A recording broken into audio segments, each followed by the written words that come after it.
All right.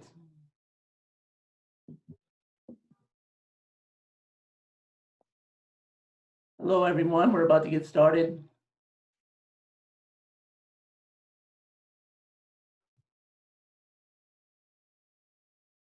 Can you guys hear me okay? Dr. Wallace? Yes, sir. Dr. Patton, I see thumbs up. All right, good afternoon, everyone. Welcome to the University of Pittsburgh Center on Race and Social Problems. You are attending what we're calling our virtual campus now. We're super excited to have participants from around the country and the continent. We've got people from New York to DC, Toronto, Chicago, South Carolina, shout out South Carolina, Portland, Oregon, to many, many participants here in Pittsburgh and all over Pennsylvania. On behalf of the Chancellor, Patrick Gallagher, Provost Ann Cutt, the Dean of the School of Social Work, Betsy Farmer, we bring greetings from our communities to yours. And we thank you for joining us in what is undoubtedly a very challenging time for all of us in this season, particularly people working in members of communities of color that we're seeing more and more every day are hard hit by this crisis. My name is Jay Hughley. I'm the interim director here at the center and an assistant professor at the School of Social Work here at Pitt. I'm joined by my co-host, Dr. John Wallace, who's the Senior Faculty Fellow for Research and Community Engagement here at the Center on Race. Shout out also to Molly Alwine, our Director of Continuing Ed, who is providing technical support today in handling any continuing education units that people may be seeking.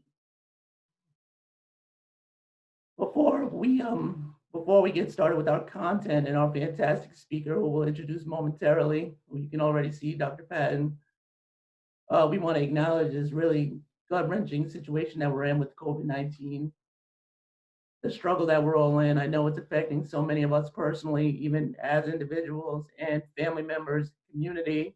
It's far-reaching. And so we just want to start with a moment of silent reflection and acknowledgement of what everyone's going through out there. So let's just take a few seconds to silently reflect on that, send our positive thoughts.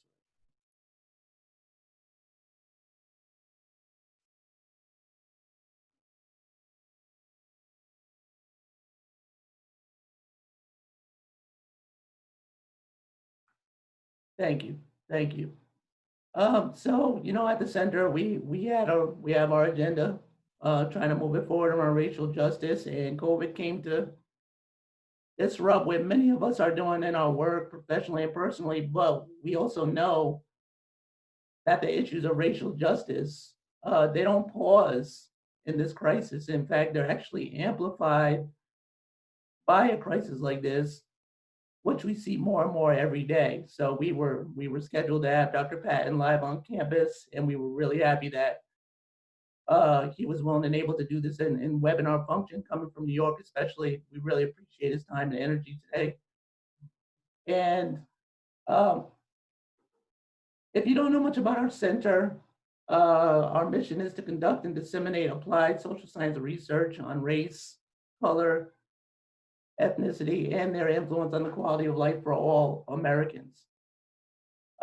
This talk is one of literally more than 100 that we have had at the center, highlighting issues of race and racial justice in areas of economics, education, criminal justice, and across the board. And if you scan that QR code that you're seeing on your screen with your camera, with the phone in your camera, it will take you to a link to our lecture archive where you can see talks from basically a who's who of race research in the US, from Margaret Beale Spencer to Gary Orfield to James Jackson, many, many experts that have come through here over the decades to the Center on Race. If you're not that sophisticated with the QR code scan, you can also just go to our website, CRSP.pitt.edu, and look for lectures and institutes and get the content there. We also welcome you to follow us on social media, Twitter, Facebook. Obviously, you can keep up with our content, but we're also trying to keep you informed on race-related COVID activities and issues. A few notes for today. I know many people are interested in continuing education units. What we will do after this broadcast is that you will get a follow-up email that will have a link to a survey to retrieve your units. There's an administrative fee of about $10, but you'll be able to get those. We will verify your attendance, so make sure you stay tuned in. If you have questions, you can chat to the panelists, and we will consolidate those questions to ask to Dr. Patton at the end. You can use your chat function to do that. And if there are any technical difficulties on our side, if we need to restart for some reason, just give us a second and we'll come back up. Hopefully we won't need to. And then log back in. If it's on your side, know that this will be recorded and posted to our website at chris.pitt.edu. So, with no further ado, I would like to pass the proverbial mic to my partner in crime, Dr. John Wallace, to say a little bit about Dr. Wallace. He is the David Epperson Chair and Professor here at the School of Social Work and the Center on Race. He is a nationally renowned scholar of the well-being of African-American children and youth and communities, and he's a fellow of the American Academy of Social Work and Social Welfare. As they say around the way, he's a bad man. We're glad to have him to introduce our speaker. Dr. Wallace, how are you this afternoon? Hey, Jay, I'm excellent, getting better. Excited to have the opportunity to introduce Dr. Patton today. Dr. Desmond Patton is an associate professor, an associate dean of curriculum innovation and academic affairs at Columbia University School of Social Work. Dr. Patton's research examines the relationship between youth and gang violence and social media, obviously a cutting edge topic for this moment that we're in, and how and why grief, violence, and identity are expressed on social media, and the real world impact of these expressions that they have on the well-being of young people, low-income young people of color. He studies the ways in which gang-involved youth conceptualize threats on social media, the extent to which social media shapes and facilitates youth and gang violence. He's also the founding director of the SAFE Lab, a member of the Data Science Institute, and the faculty affiliate of the Social Intervention Group. He holds courtesy appointment in the Department of Sociology. He was the recipient of the prestigious 2018 Deborah K. Paget Early Career Achievement Award from the Society on Social Work and Research, and was named the 2017-2018 Fellow at the Harvard Berkman Klein Center for Internet and Society. I could go on, but I think I want to kind of wrap it up. Before Dr. Patton came to Columbia, he was an assistant professor at the University of Michigan School of Social Work and School of Information. He holds a bachelor's degree in anthropology and political science with honors from the University of North Carolina at Greensboro, MSW from the University of Michigan School of Social Work, and finally a PhD in social service administration from the University of Chicago. And to echo Jay's point, as we say here in Homewood, he's a bad boy. Come on, Des. Thank you so very much for the introduction, and it's wonderful to be with you all, definitely under the circumstances. So just thank you all for the opportunity to speak with you about my work. I'm going to run through the presentation, and then I will leave time at the end for additional questions. So now I'm going to attempt to share my screen, hopefully no issues. And we'll get started. All right. So for the past 6 years, I have studied the role of social media in gun violence. And it is a topic area that I was actually led to by Chicago youth. I don't have a technology background, nor am I formally trained in data science, but rather the problem of gun violence moving online spaces drew me into the digital world. I saw an opportunity to leverage my qualitative and social work training to dig deeper into narratives that are left on social media and to consider the extent to which these stories offered or presented a new understanding and an approach to gun violence in a digital age.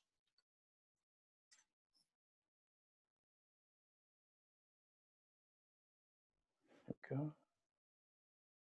So this work is powered by the SAFE Lab, the lab that I direct.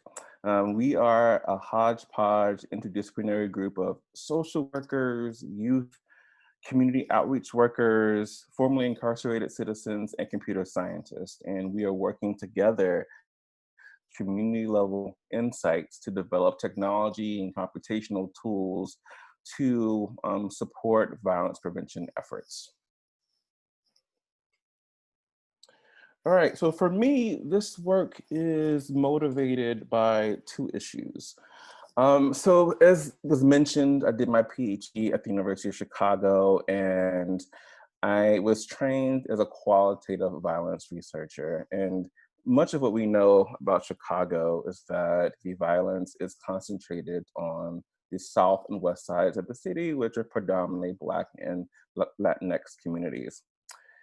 What we also know is that Chicago is consistently in the news, as everyone is always trying to understand how and why Chicago sees upticks in community-based violence. And so at the start of my research, Chicago had seen a 58% increase in homicides and over 4,000 shooting victims, but we weren't seeing the same challenges with physical altercations. So we were seeking to mitigate that gap in understanding as to why we're seeing more shootings, but not as many physical altercations.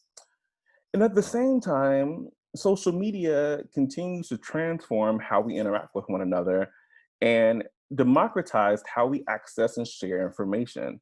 So on the one hand, it serves as a means through which individuals from marginalized communities can engage in knowledge sharing and the creation of affirming narratives that run counter to often pathologizing mainstream discourses. And then conversely, social media also exists within current and existing ecologies of conflict and can operate as an avenue that may facilitate offline violence. And so in 2012, once I began my career at the University of Michigan School of Social Work, I went back to my dissertation work, and I had been following 20 high achieving young African American boys and young men on the west side of the city. And one of the things that kept coming up in our conversations as I was trying to understand how they navigate violence was the use of social media. And they told me about one particular incident where there were two very well-known rappers that were both a part of two rival Southside gangs. And they had been beefing essentially on Twitter for months, just going back and forth and sending out diss records and just taunting one another.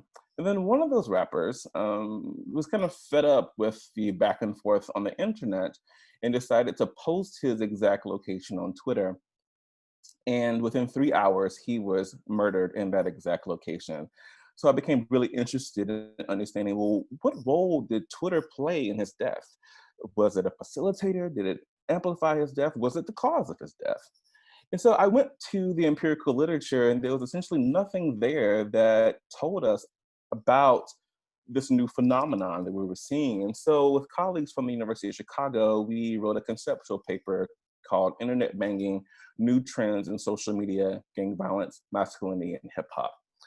And our goal was to at least put some definitions and parameters around this new behavior by interrogating the computer-mediated communications field, and also reviewing and analyzing text from Facebook and YouTube.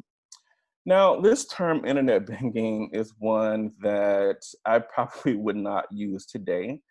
But at the time, we were focused and had focused our attention on Black and Latinx young men that were gang involved and trying to understand their communication strategies and patterns of communication on social media.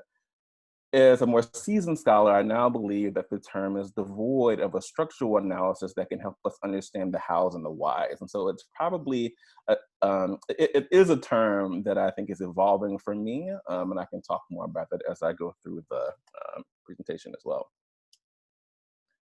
Second.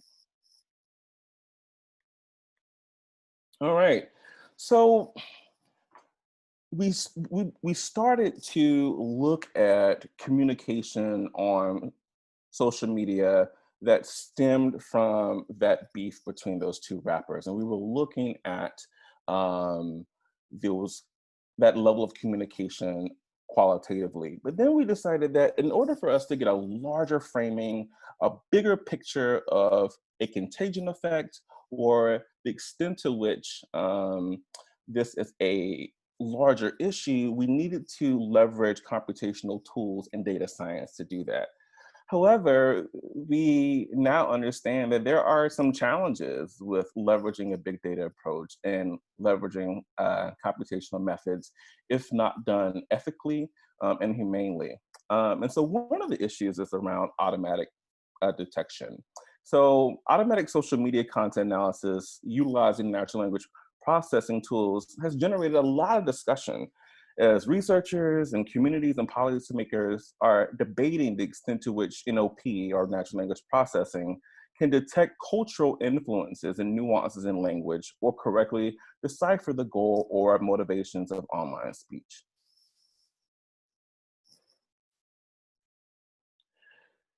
We've seen this play out over and over again on various platforms. So in Facebook, they have struggled to develop hate speech policies that are open and flexible for all users.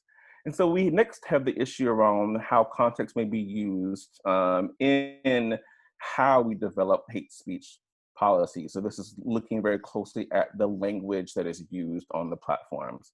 So at Facebook, many LGBTQIA individuals may post, their individual posts have been blocked recently for using words like dyke or fag or tranny to describe ourselves and our communities. Now, whether intentional or not, these content moderators have been pulling down these particular posts without digging deeper into the ways in which these terms may be used in more affirming ways within the community. And so we are constantly struggling with strategies that underscore context as a way to make decisions around what language, what behavior is problematic or not.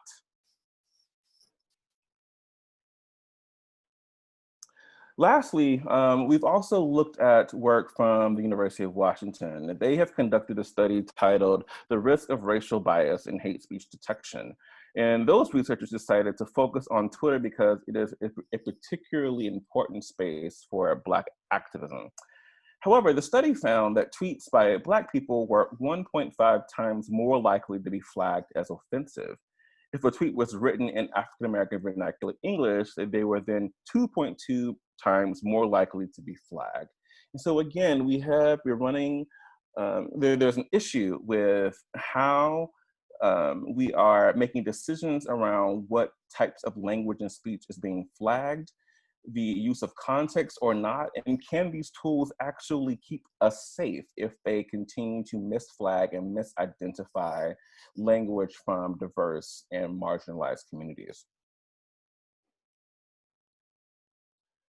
So social media data poses a very specific challenge related to understanding context and data labeling for algorithmic system development. Due to a wide variety of social media platform-specific lexicons, syntax, and semantics. So this is further complicated by truncated and phonetically spelled text, emojis, and hashtags. So this then brings me to my own research. In 2014, my career, my research, my life was forever changed when I read an article in a national news outlet that read, "Chicago's gun-toting gang girl, Little Snoop." And so as I was sitting in my office at the University of Michigan, I was rather taken aback by the sensational title, but wanted to dig a little bit deeper. This article is about a deceased young girl from the south side of Chicago. Her name was Jakira Barnes. And Jakira was killed in April of 2014. But before that, she had a mythical life on Twitter. She was known as being a shooter or an enforcer in a Southside gang. And she also had this really interesting following on Twitter. She had over 5,000 followers and 27,000 tweets. As many people were really interested in understanding why was this young girl who was very short, very small, so powerful, and so known within her community? And I was captivated by these images because they presented a one-dimensional self. What you see is a young person um, who is holding a gun in these images, that is wearing baggy clothing, and these types of images kind of seep into the ways in which we interpret who she is and how we should think about her own death. And so she became essentially the patient zero in our research lab. We decided to scrape her data set, looking at one particular time point. We looked at the days following her death to see if there would be conversations that follow between rival gangs that might lead to offline violence. And then we looked at a time point 2 weeks earlier to her death, as Jakira actually took to Twitter to grieve, memorialize the loss of a loved one that was allegedly shot and killed by the Chicago police. Now, in our attempt to analyze Jakira's tweets in those early days qualitatively, we quickly understood that we didn't know what young people were saying online. We did not have the requisite context or familiarity or expertise to accurately decipher any of her tweets. And so when you look at this particular post, there are several important things that we need to understand before we can label or try to define what is happening in the post. So for example, what does boss mean in this context? What does taking an L signify in this particular context? Who is little b and what happened to him and why is he significant? And again, boss is used, but it seems to be related to a proper noun. So what does it mean in this particular context as well? So there are a lot of critical contextual elements in just less than 140 characters that made it extremely complicated for us to label this post, let alone be able to use any data science tools to make decisions on how we should interpret these posts as well. So in those early days, there were two themes that came up in our deeper dive into Jakira's life. We quickly saw expressions that were emblematic of aggression or threats. And so it was easy to find them because we had imbibed those images that you just saw, and those images influenced and informed how we thought about Jakira. And so we found aggression, we found threats, we found problems. But Jakira showed us who she really was in her social media posts. In fact, it was almost like a slap in the face because we then got a chance to see a more robust individual, a more robust understanding of who she was. John, do you have a question? No, I'm sorry. Oh, okay, sorry. And we realized that this young woman, the gun-toting gang girl of Chicago, was actually leveraging social media to grieve and to memorialize people in her life that she lost, that she loved, that she cared for. And it didn't quite make sense sociologically why this woman that was so gang involved would be hyper vulnerable within a social media context. And so it really complicated how we thought about Jakira, how we thought about her data, how we analyzed the data. And it put us on a different trajectory in terms of thinking about this young woman outside of the national media narratives that were shaping a more myopic view of her life. And so that new direction was to that allowed and privileged contextual analysis to bring in those backstories, those unwritten rules around communication and behavior that are oftentimes not a part of a quick labeling or annotation process. And so we created the Contextual Analysis of Social Media approach, or CASM. And CASM provides the methodological process for labeling social media data grounded in the contextually driven and domain-specific decisions leading to training an algorithmic system. It bridges an identified gap between inadequacies in current natural language processing tools and differences in geographic, cultural, and age-related variances of social media use and communication.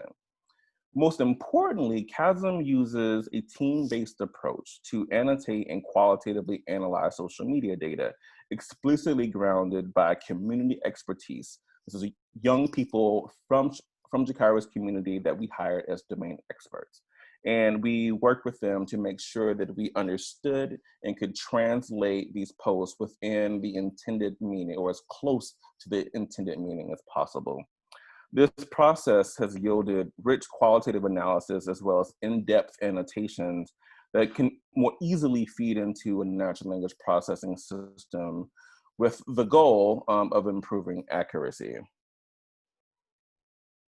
So our overall data set for this project consisted of around 6,000 tweets that were hand-labeled, hand-coded by social work students and community experts. The tweets are from Jakara Barnes and users in her network. These are her top communicators, people that she had the most mentions and replies with. And so we used a snowballing technique based on connections to and engagements with Jakara to identify users that she was in with well. And so, as I mentioned before, central to this CASM process is really about who you bring to the table and who and how we define expertise in this space. And so one of the things that we clearly recognized we needed to do is to redefine who gets to be an expert and who gets to participate in this project, in this process. And so we hired young people that were affiliated with the Youth Violence Prevention Program in Chicago to be research assistants in our lab. And so we spent a year with them working with them to help us translate and interpret culture, context, and nuance in Twitter posts, but also getting their feedback on our approach, how we're analyzing data, and whether or not these tools, this use of data science is actually useful or helpful for the community. So they acted as validators of the process that we engage in as well. So the CASM method is a multi-step process, and I'm just going to quickly go through this, and then I'll kind of move you into sort of a demo of how we do CASM. So we start off with a baseline interpretation, and we want to get a sense from the annotator. Again, this is a graduate student at Columbia, someone that may have a social work or sociological background. And we want to make sense of how they are interpreting a post without any context. Then we give them a set of procedures to focus, center, and privilege context. And then we ask them to go back to that post after that procedure, those sets of procedures, to then interpret the post again. We ask them to have a preliminary label, and then we go back to those community experts, those young people from Chicago, and they have the opportunity to validate and provide a final label. So we have discussions between the youth and our annotators that are students, where we privilege the expertise of the youth in that particular context, and they help us to make a final decision on how the data should be labeled. And this labeling process could consist of a term like aggression or loss or other. And then we hand off this training data, this corpus of data with hand-coded labels that have been reviewed and processed by social work students as well as community domain experts.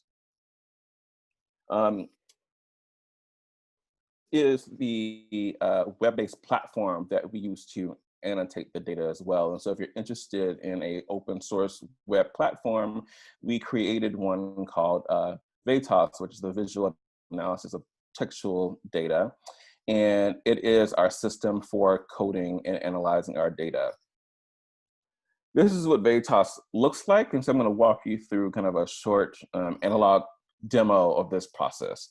So we have collected tweets and we then put them into our VATOS system. And then our annotators are then asked to look at, are presented with a random tweet. So this is a tweet from Jakira's data set. And so it says, I've been up for like 3 days straight, and then a set of emojis. And so the annotator is then asked to give their first impression. And as you see, their content isn't really helpful. He hasn't slept in days. Well, I think we can all surmise that that's perhaps what's going on. And so it's not a really useful or helpful comment at all. But then we present the annotator with a 7-step process for looking for context. We ask them to go back to the social media post. We give them web-based resources like Hip Hop Wiki. We go back to the post of the author. We look at the peer network of the user as well. This is really important. So a young person could claim within the conversation on Twitter that they are gang involved. They may present hyper bravado masculinity, and then you look at the network and they're following Disney characters. And so there's some discontinuity in conversations and identity in that space. It's also really important to think about the offline events that a young person may be connected to or be aware of and how that shapes language. And so it helps us to think about how a word is being used given the event that the user is embedded in. We look at the virality of a post, we see how far reaching it is, who it's connecting to and how, to the contagion effect of a particular post. This is particularly important if a post may be deemed to be threatening or challenging or precarious. And then we look at who is engaging that post. So now annotator has gone through 7 steps of looking for context, and now the annotator has much more to say. The description now says this user is saying that he's been up for 3 days straight, most likely meaning he hasn't slept, comes days after his friend was killed. This user may be having difficulty sleeping because of his friend's death. And then he includes a persevering emoji and a flush face emoji. So now we have more context. The annotator make a decision on how to label this post that is hopefully more reflective of the diversity of that user, their community, and their lived experiences. So again, as I mentioned, this is the labeling book. And the challenging part of being a social worker and partnering with data scientists is this need to put things in binary classifications. And so we started off with the major themes that emerged from our cursory look, and those things were grief and aggression. And then everything else was kind of lumped together in a category of other. And these are all really important characteristics. And so the process of being able to bring in these types of human behavior is something that we are continuing to figure out how to make a part of our coding process in a way that is deliberate and intentional. But this is the codebook that we've used so far. And then, as I mentioned, we want to go back and validate what we've seen before we hand this off to our data science colleagues. And so we go back to our domain experts. These domain experts have involvement with gangs or they work with outreach organizations in Chicago.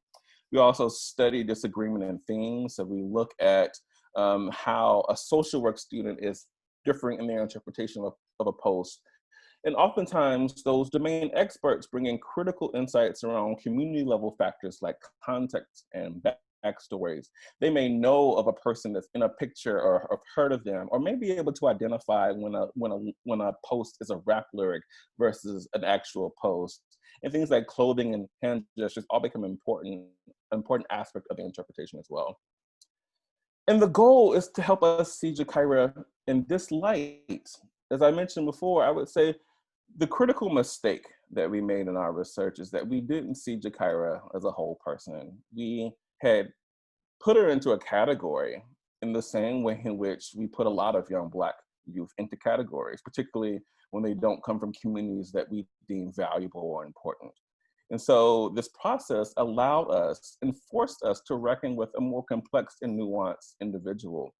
We saw a Jakira that loves just like all of us, someone that cares just like all of us, someone that grieves and hurts and has pain just like all of us. And this process forced us to make that a part of the training data and how the algorithmic systems are then used and integrated to hopefully be able to provide real-time data for outreach organizations that are trying to prevent violence in various communities that are suffering with high rates of violence. And so then we hand off our tools to our NLP colleagues. And so one of the things that we did is that we designed an experiment to see, does having contextual data actually help us have a more accurate algorithmic system, an automated system that can then find aggression, find grief? And so we designed a set of experiments to evaluate if training a natural language processing classifier on Twitter data labeling using CASM, does that perform better than training it on the same data without a contextual approach? And so to examine how well CASM helps in the automatic classification task, we trained a support vector machine on two separate training sets, one labeled with the qualitative labels only and one with the distant labels that are automatically inferred based on the presence or absence of hand-picked indicator words. The latter method should provide a stronger baseline for the performance of distant labeling. While no context sensitive, it still incorporates the domain expertise of those annotators. And so we found a few things. We found that the gun emoji had the highest correlation with aggression and that the praying hand emoji had the highest correlation for loss. And for the other label, all those other human behaviors, we randomly sampled from tweets not containing any of those indicator words. Now on the test set, the model trained on hand labels achieved an F measure of 64.2%, 64.26, while the distant model scored 52.00. So when considering the question of whether it is worthwhile to manually annotate a corpus, it is useful to compare the performance of a model using this data to performances of the same model. And so what we found is that in this particular instance, using context created a more accurate model. Now these F measures are quite low regardless, but having more context was more useful. Now, as you might be wondering or worried about, what is the ethics of having a more accurate system? Now, this is the challenge of this work, and this is probably the thing that keeps me up at night the most. So we now have a system that is more accurate at identifying the language of young Black kids. Can that same system then be used as a weapon against them? Does having a more accurate system just make it easier for us to use social media as evidence in the criminal justice system and create a new pipeline for mass incarceration? And so these are the struggles that I think that we're presented with before we can deploy and integrate this particular work in a community setting. As something that we're thinking about a lot. Now, some of the strategies that we use to think critically about ethical protections include our work with domain experts and partnering with community organizations that can help us decipher context and to make better decisions on when to use these tools. And then we also engage in a number of user protection strategies. So for example, all the social media posts that we've used, unless they come from Jakira because her account was so public, we alter those tweets. If we're doing work with images, we don't use any of the images that that come from the data set.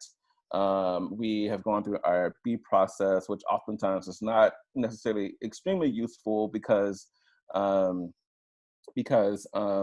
they essentially thought that as long as the data is public and publicly available, then it's okay to access. But you know, should we have consented the young people to use their social media posts and their data? And if we didn't, what does that mean for this work? So these are some of the questions that we wrestle with often. And then in addition, we also ask any individual that wants to use our data set to agree to an ethical annotation agreement as well. So as I mentioned before, our hope is to develop a set of algorithmic tools on a platform for real-time social media updates for violence prevention organizations. But as I mentioned before, we have some real concerns. And so we've spent the last 6 years trying to work on the science and have not deployed. And so instead of moving fast and breaking things, which is something that you may be told in a tech company, we have actually strived to move much slower. Now, in some of my theoretical work, I have been developing a conceptual framework to theorize how in an era of big data in criminal justice practice, social media policing may adversely affect communities of color. So this is the exact reason why we're going slow.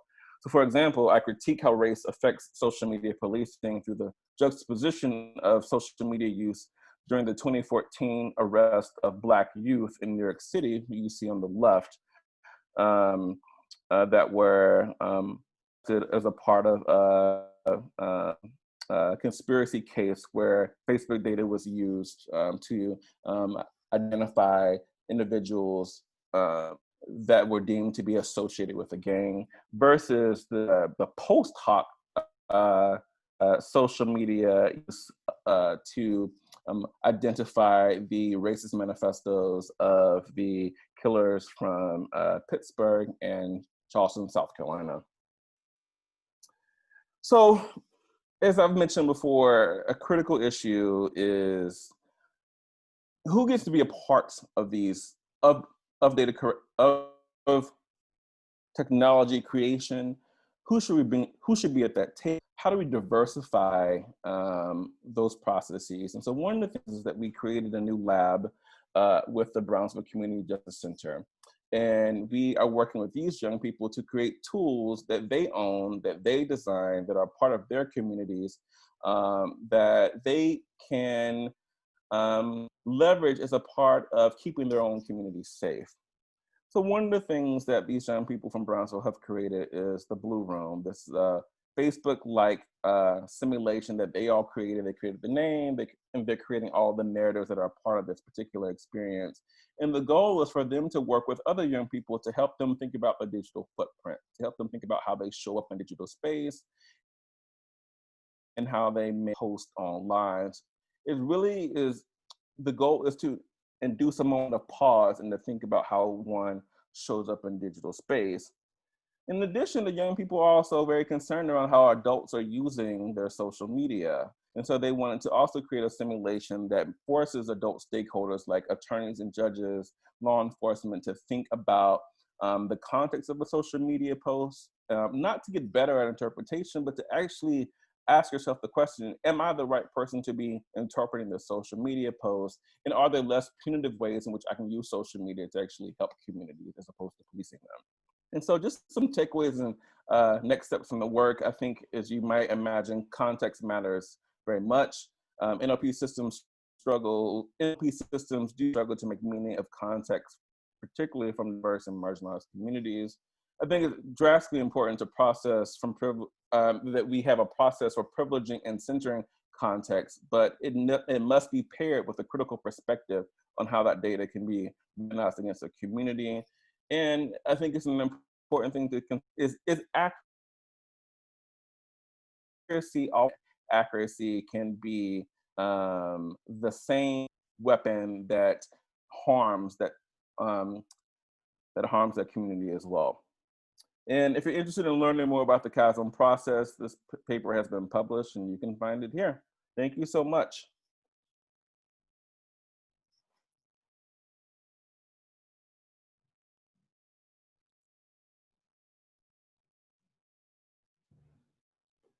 All right. Well, Dr. Patton, thank you for that illuminating talk on these issues. We have some really positive responses from the audience, and I have a few questions that people have sent our way. So one question was about regionality, and how do you manage the fact that you'll have different terminology used in different regions, different places, different hoods around the country, and how does your work account for that? Or do you imagine it account? Yeah, that's a great question. Absolutely. So, two things. This is why it's important to have domain experts a part of this process. This is a human in the loop process. And so, as long as you're able to stay connected with folks that are on the ground that can help you to translate that, that's one strategy. But it's been interesting, and I do these presentations across the country and even the world. I gave the same or a similar presentation in London to youth from Brixton, and they understood about 75% of the language. And so there are some things, some themes that are transferable across communities. And I think what really becomes challenging are the hyperlocal interpretation. So for example, if I say, 69th and Wabash, someone from the south side of Chicago might understand that that is a demarcation between two rival gangs, but someone who has been in Chicago but not familiar with the south side might just understand that as being two streets, right? And so being able to disaggregate that level of specificity becomes really important.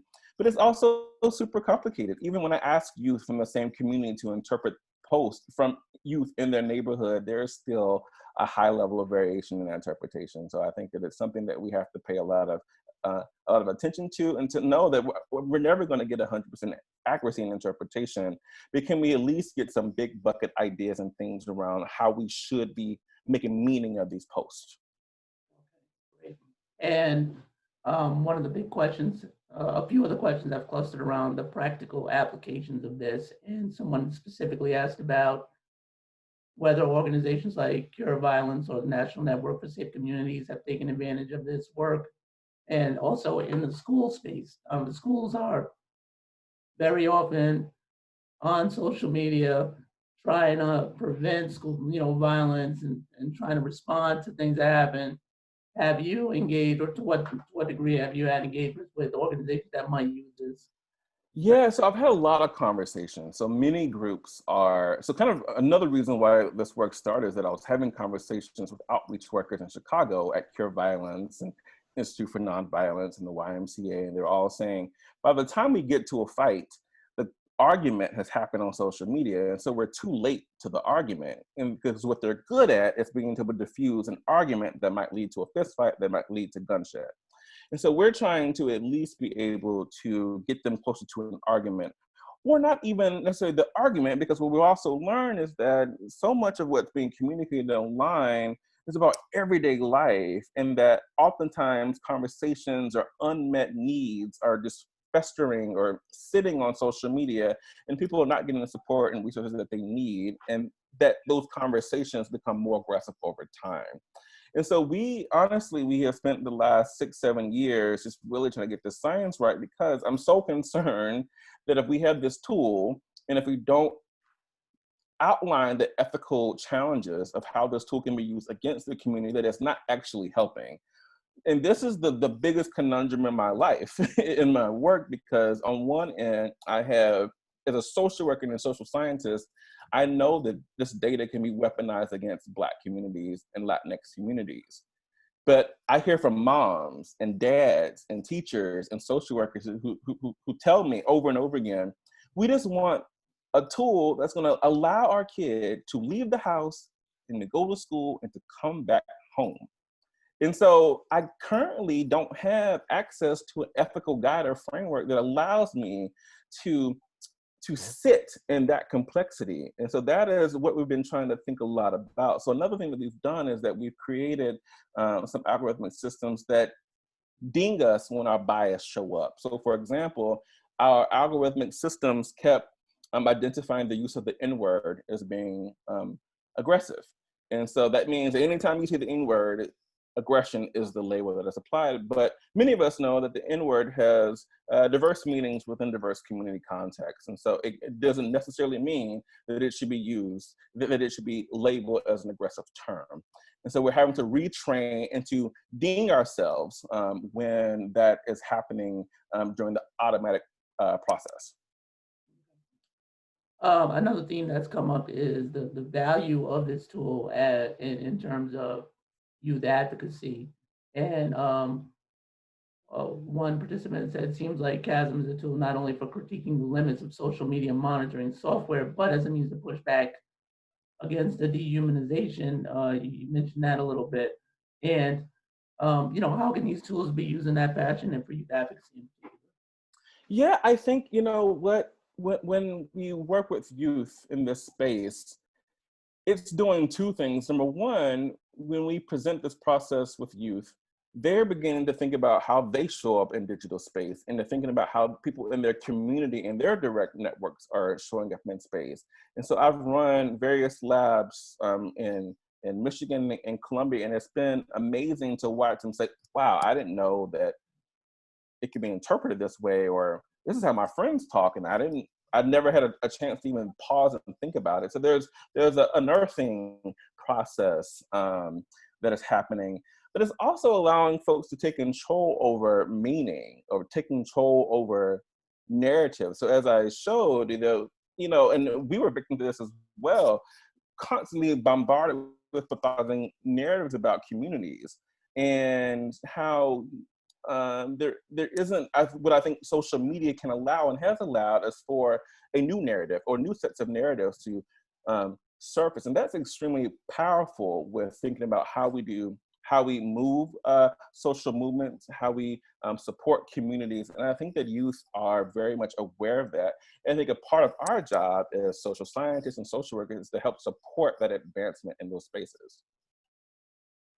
We have a question on whether you're familiar with SESTA or FOPSTA legislation and its effect on social media terms of service in the last 2 years. How do you imagine the way LGBT plus people, sex educators and sex workers communicate with each other will change?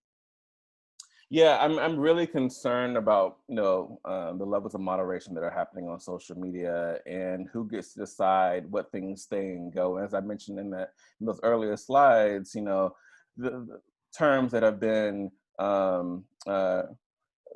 pulled back into the community as an affirming way of engaging one another are not understood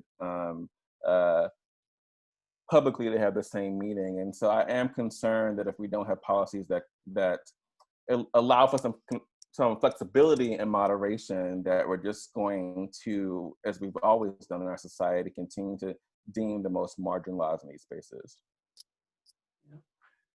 Do you know of any model legislation around data and privacy that would protect youth who have their social media that would not allow law enforcement to have access to it? I wish I did. I don't. That's actually, I would love, whoever wrote that, I would love to be in community with you and to think about looking for those policies, or even helping to advocate for those policies as well. And you're getting also requests, people want you to come to their campus or town to work with them. I'm sure Dr. Patton is happy to. Yes, I want to see people. I want to be out of this apartment and see people. So yes, let's all get together. Yeah. And do you know other people around the country and other locales? People asked about Pittsburgh in particular that are doing similar work, or that could be reached out to in other regions. I don't, so I have other colleagues. So there's Jeffrey Lane at Rutgers University, there's Forrest Stewart at Stanford University, there's Robin Stevens at the University of Pennsylvania. There are a few of us that have been on this particular project for many years now. But I think a lot of community-based groups are thinking about this issue all the time. And so I've done a lot of outreach and work with various community groups. And so I would say that it's still kind of a burgeoning area of work, of practice work, of research. There aren't, conferences and things like that. But I think that, but I do think that there are enough of us, at least, to consider what that might look like in the future.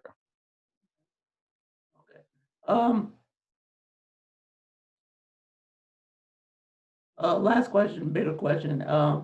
What do you think that this work can do overall to help to alleviate gun violence or gang violence? And then the backdrop on this question is that part of gang violence is also fueled by, drug economy and systemic forces.